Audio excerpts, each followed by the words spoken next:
Hello and welcome to our presentation, Decolonising the Classroom at 24 frames per second, Liberating Language Teaching through Film. My name is Carol May Barker. I'm an educator, programmer and researcher specialising in film. I'm currently lead education programmer at the British Film Institute, working with schools, teachers and universities across the UK to support the use of film and curriculum teaching. Hello, everyone. My name is Muriel Huet. I'm a teaching consultant and education activist, teaching, developing educational strategies and teacher training courses, in particular in the UK and South Africa. I've been working as a presenter with the British Film Institute for over 10 years, where I have done numerous conferences about short films and Francophone cinema. I've worked on various research projects involving cinema more actively in teaching. And I also teach at Wits University, where I am now conducting a PhD on the use of cinema in language teaching with a decolonial approach. So this research seeks to assess the value of film in the classroom and how the possibilities for its use to teach languages in new ways align with the wider aims of decolonising the languages curriculum. So we're aiming to add some critical thought to the emerging and rapidly growing research on decolonisation surrounding education institutions and curriculum design and practice more broadly, with a particular focus on language teaching in both the UK and South African contexts. In our current work, using film to teach not only languages, but a range of curricular subjects, we witness the democratising, inclusive possibilities of film growing in reach and depth. There is a unique critical dialogue that film and moving image in the classroom enables between teacher and learner, and it is from this human experience that we begin this research. So before we begin, just a quick note on terminology. So much of our existing work centres upon the use of short films, specifically embedded in formal classroom teaching. So our reference to the use of the word film in teaching and learning throughout this study should be considered within this context. A note on decolonisation. So offering a definitive description of the term decolonisation is something we do not consider possible or even very helpful for this research. We're aware it's an evolving process that is not ours to define. We're also aware of the dangers involved in this term being appropriated and rendered meaningless in its overuse and potential misuse. However, despite this, decolonising the curriculum remains an important driving force within frameworks of attempting to challenge, disrupt, and even abolish the very foundations upon which the Western model of education was built. So, with this in mind, we borrow a definition from Lisa Panford, who says decolonisation of the curriculum is a process which aims to bring about epistemic justice and involves the centering of knowledges that have been marginalised through understanding the periods of European colonisation and how it structures the contemporary world order. So efforts and calls for decolonization in education and to decolonize the curriculum and to address institutional racism in education has a long history. Reasons for these calls are abundantly clear. Education has historically served colonial and imperial interests, shaping learners to uphold dominant systems. And significantly, African universities built on Western models embed colonial logic in their structures and content. Some recent student grassroots movements in higher education institutions in South Africa, such as Rose Must Fall and Fees Must Fall. So Rose Must Fall, which began as a call to remove a statue of Cecil Rhodes at the University of Cape Town, and also the Wise My Curriculum White movement, which highlights the dominance of white Western perspective and the lack of representation of non-Western, non-white perspective and knowledge within education curricula have in recent years helped to reigniate these debates. with university curriculums across both countries as a result subject to increasing scrutiny in this context. And this is as pointed out by Bern Pittman. South African scholar Chimembe suggests that the knowledge most worth learning is that which challenges dominant narratives, promotes critical thinking, and fosters a deeper understanding of the complexities of power, colonialism, and its enduring legacy. He argues that rather than attack the Western canon, decolonization is a radical rethinking of the purpose of knowledge production. Mamdani is also concerned with questions of epistemology and knowledge production within the decolonial frame. With knowledge and what's worthy of knowing on the forefront of many decolonizing the curriculum debates, Lagrange also points out the need for changing content knowledge of teaching learning programs as essential to the decolonizing process. So within this context, the debate around reading list has taken on its own sub-movement, with poor representation in teaching material at the core of the debate. As Bird and Pittman pointed out, within both Global South and North settings, critics of the curriculum have highlighted the failure of reading lists to reflect or resemble the student body. And they identify a need to focus on modular reading lists as being representational devices that should reassemble the community from which it is drawn. So discussion within a UK context have also landed on the site of knowledge and what's worthy of knowing. In resisting perception of popular culture pedagogies in a bid to democratize the curriculum in higher education, Hall advocates for a cultural studies approach to education to disrupt value-based frameworks that currently work to exclude some subjects and individuals through performative acts of hierarchical stratification. And here, Hall is calling out the constructed nature of hierarchies of knowledge production through which and how subjects and disciplines are taught. So we can say, in addition, Hoadley and Gallen recognize the curriculum as a site of identity formation and must reflect diverse ways of knowing. And ultimately, true decolonization challenges the foundation of the education system, so not just its surface. So recent research into MFL teaching in UK schools highlights many failures when addressing concerns around diversity, history, politics, and engagement in the colonial legacies of target language countries. The overuse of Eurocentric narratives was also identified as a key failure. So this is illustrated in this quote from Lisa Panford in her 2021 article, Race and Racism in Secondary Modern Foreign Languages.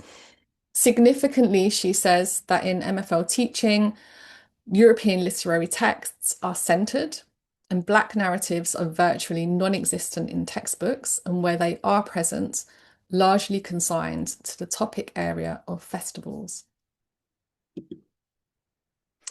As practitioners working with both film and language instruction, we are already aware of the vast benefits to language learning through film. And as Field points out, film can foster engagement, experimentation, and identity work, offering a learner-centered, culturally responsive pedagogy. Films also have the capacity to be truly immersive, authentic, meaningful cultural documents that can engage and emotionally connect a learner to the human experience of another culture by way of identification in very real and visceral ways.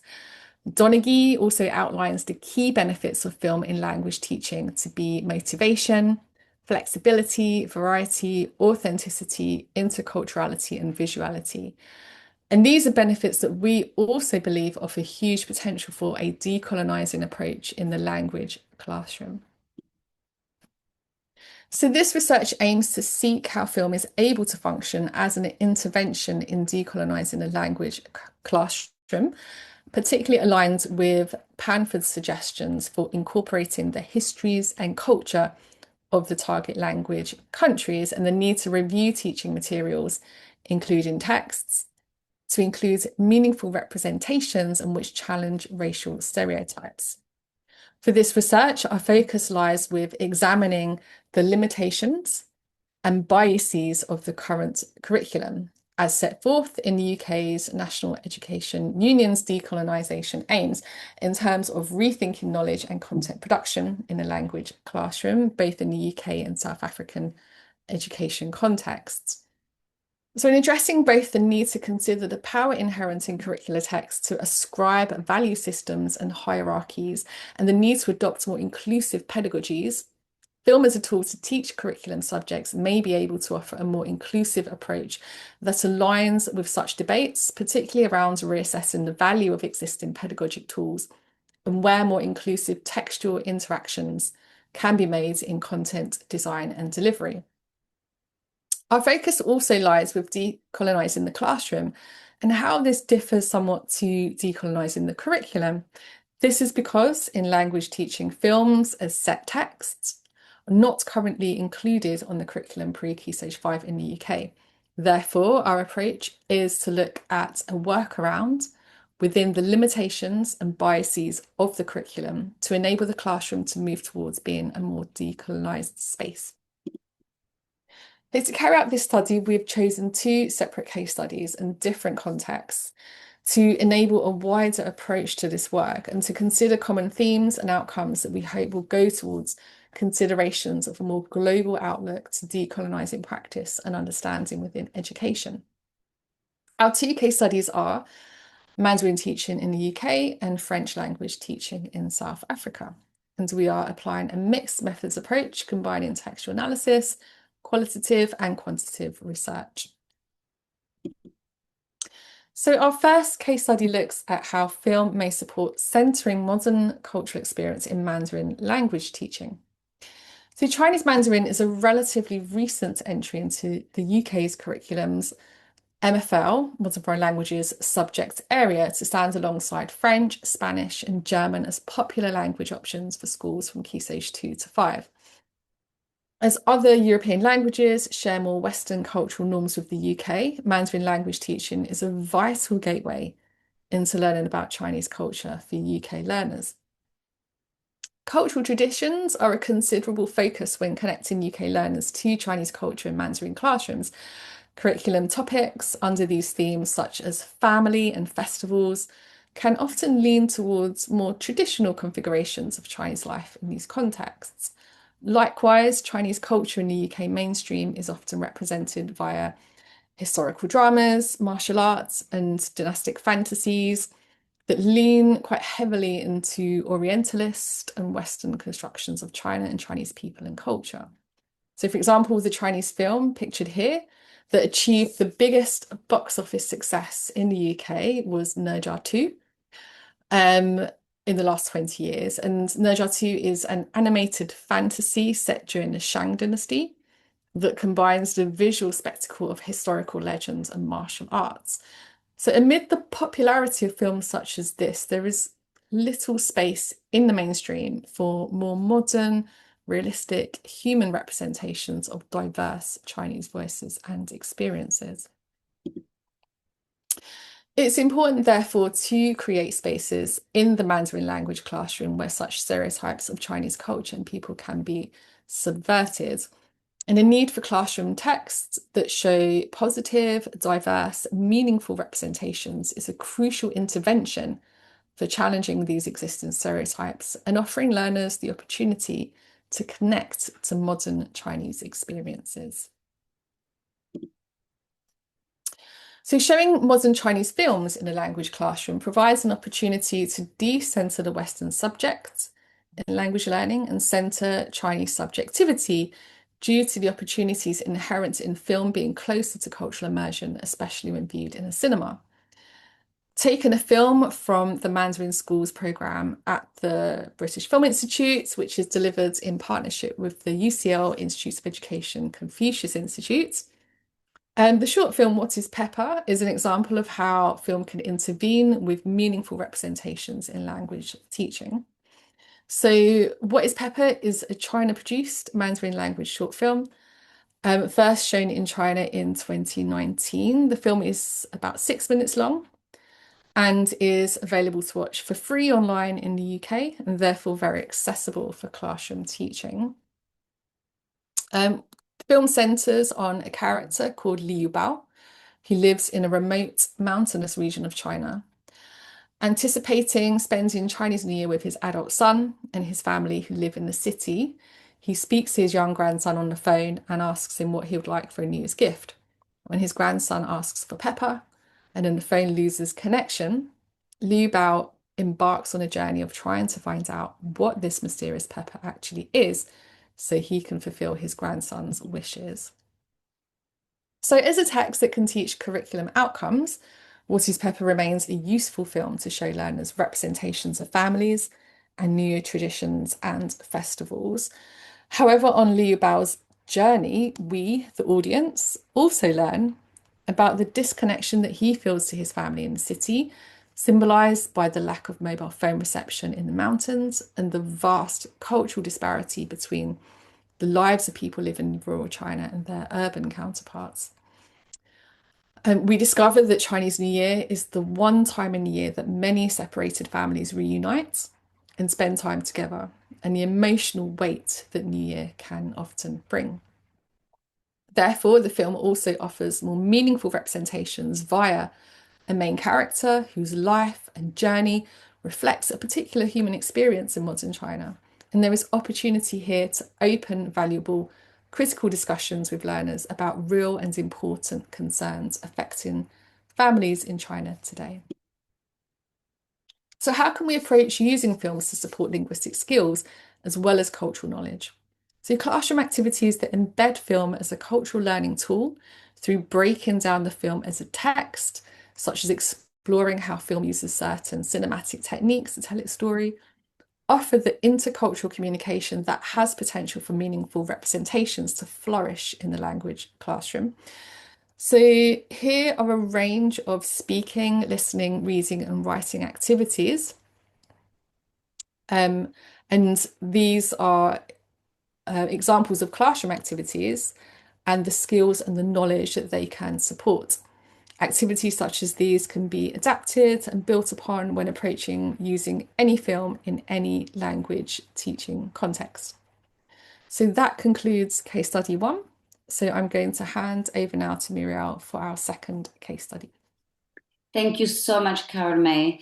And on my side, I'd like to share with you our South African case study using Francophone cinema short films to shift the way French is taught, also experienced and understood in post-colonial settings while confronting its colonial past. In this case study, I would like to precise that I position myself as a French white woman teaching in South Africa. In South Africa, French is still the most taught European foreign language. Yet the way it is taught continues to center France, its culture, its institution, its identity, etc. And this Eurocentric approach rarely acknowledged France's colonial role in Africa, especially in the Francophone regions of the African continent. At the same time, South African universities are shaped by colonial epistemologies, as scholars like Membe, Jansen, and Lovu Gacheni have pointed out. Movements like Rhodes Must Fall and Fees Must Fall have highlighted the urgency of decolonizing not just institutions, but also language education. And at Wits University, where I teach, for example, students actually cannot enroll in European languages unless they have a pass mark or at least a certain level in one of the 12 official South African languages. So language policy is deeply political here. So language and identity as a colonialist weapon in the South African apartheid and post-apartheid context mean that there's a strong awareness of the colonial legacy of language in South Africa. So English and Afrikaans, foreign and hybrid, have long been languages of power, exclusion, and assimilation. but still the main medium of education languages in South African schools or language that are learned at school. So similarly, French occupies a parallel role across much of Africa, the language of the colonizer imposed during colonization and still embedded in the institutional and cultural frameworks of many African countries. So in this sense, French is not a natural language. It carries with its histories of domination, erasure of indigenous languages, often manifested through linguistic trauma. So teaching French in South Africa, raises complex questions. Are we reproducing colonial structures by teaching this language? How can French be taught in a way that reflects African realities with hybrid identities within languages and post-colonial critique? So to try to answer, to respond to these questions, in 2022 and 2023, I designed a Francophone short film program for first-year French students at Wits University. And here you can see some pictures of the films selected. So I selected the range of films from Senegal, DRC, Algeria, Ivory Coast. And you can see on the screen a list of these films sorted out by short films, medium-length films, feature films, by year, by country, by use mainly the short films that treated of post-colonial critique of different culture and identities from France and also multilingual realities. So films that have use of Wolof, Arabic, Lingala, etc., alongside French. So learners were exposed to French not as European export, but as a language shaped and transformed by African context. So to further contextualize this research within the current South African framework, we drew on Ursula Hoadley and Jamia Gallen's contribution in What Counts and Who Belongs debates in Decolonizing the Curriculum. This framing is especially relevant in the South African classroom, where French is still often viewed through a Eurocentric lens and quite disconnected from the realities of Africa where it's being taught. So by integrating Francophone African cinema, this research reimagines French as a hybrid contested material that is a living language and malleable medium of communication. So through films, learners experience African stories told in French and other languages, such as Lingala, Wolof, etc. So the films offer an alternative perspective on French language, Pan-Africanism, and Francophone culture within a global setting. And as Hoadley and Gallen suggest, these narratives actively shape learners' identity formation by acknowledging and recognizing their histories while legitimizing their perspectives in the space of curriculum. So for this case study, we did some surveys and interviews, and the post-survey results revealed something quite interesting. At the start of the program, most students still equated French with France and with all the stereotypes that come with that. And through the use of film, we invited students into new worlds where French isn't just spoken, but actually lived differently. And this method allowed French to be experienced not as a distant European ideal, but as something dynamic and grounded in African realities. After being exposed to Francophone African films, students began to understand French as a global language, one that is shaped by colonial history, yes, but also by the agency of African communities reclaiming and remaking it. So they began to see French not as fixed or foreign, but as something evolving, something they could actually connect with, critique, and perhaps even help redefine. And actually, one of the most powerful shifts was their realization that French, like English in South Africa, is not a uniform language. It's layered, shaped by context, history, and voice. The way the character spoke, mixing Wolof or Lingala with French, expressing complex emotions and local realities, helps students understand that French too can carry the weight of multiple identities and lived experience, like they do with English in South Africa. And I'd like us to listen to some extract of interviews now. I think, especially for me within a South African context, representation is very important. And I think the film showed that. Like, often when you imagine France, you imagine a predominantly white country, which is not true. And I think that has to do with representation. And so, through the decolonization and through the representation of African cultures in French, I think I felt a lot more connected to it coming from a South African context. Like, I am a white person, so I can't speak for how a Black person would feel. But as a white person, I definitely felt more connected to the diversity of the Francophone. Yes, I had an idea of Paris in the 1920s, the very romanticized version that everyone loves. La Vie en Rose, playing in the background. So to see that there are people who are Black like me who speak French and they didn't learn it. It's their language, and seeing that, it's wonderful seeing that in film. Film shows you a lot. And it's also important to look at the film language and emotional engagements. So films use specific cinematic techniques that emotionally and critically engage students, such as close-up shots, non-linear storytelling, multilingual dialogues, depictions of urban and rural African life, as you can see some examples here. So in the classroom, students engage with the film through creative, critical activities. And as you can see here, they step into the character's shoes, for example, through role play. They can shift perspective, writing scenes. They tune into the multilingual soundscape.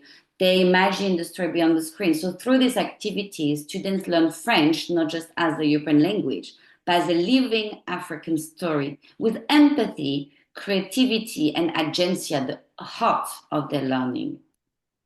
So you can see some quotes of the students here, but these reflections reveal a crucial shift where students began to understand French as a language that has been reappropriated and reshaped by diverse voices, including African voices and identities, just as English has been in South Africa. So films allow students to learn French in a different way, recognizing complex and interconnected histories of colonialism, resistance, and youth identity across the continent. French understood in this way, in its complexity, just as English is in South Africa, a colonial language, yes, but also one that's been subverted, reimagined, and localized is important. And the use of Francophone African cinema in the classroom allows French learners in South Africa to experience the language not only as a means of communication, but as a site of struggle and transformation, and relate to their own complex relationship with English in South Africa. So to conclude this presentation, we'd like to share with you some key findings from our case studies. And these films helped us decenter Eurocentric narrative, shifting the cultural lens from dominant representation to local voices and subjectivities. So they became powerful tools for decolonizing the classroom, transforming language learning spaces into sites where alternative identities, histories, and epistemologies are acknowledged and valued. French and Mandarin were no longer seen as foreign or distant. Through the lived experience depicted on screen, they became languages shaped by multiple geographies, cultures, and hybrid identities. This shift fostered deep student engagement. Activities such as reimagining scenes, switching characters' perspective, exploring multilingual dialogues encourage creative, critical learning. Students spoke of feeling seen and heard, of recognizing themselves in the characters and stories. And we think this kind of representation challenged textbook norms and allowed them to find their place in the language. And the evidence is quite clear. Quantitative and qualitative data reveal significant changes in how students related to both the language and the cultures they were studying, not as outsiders looking in, but as active participants in the narrative. So with this, we conclude our presentation, and thank you so much for listening, and goodbye.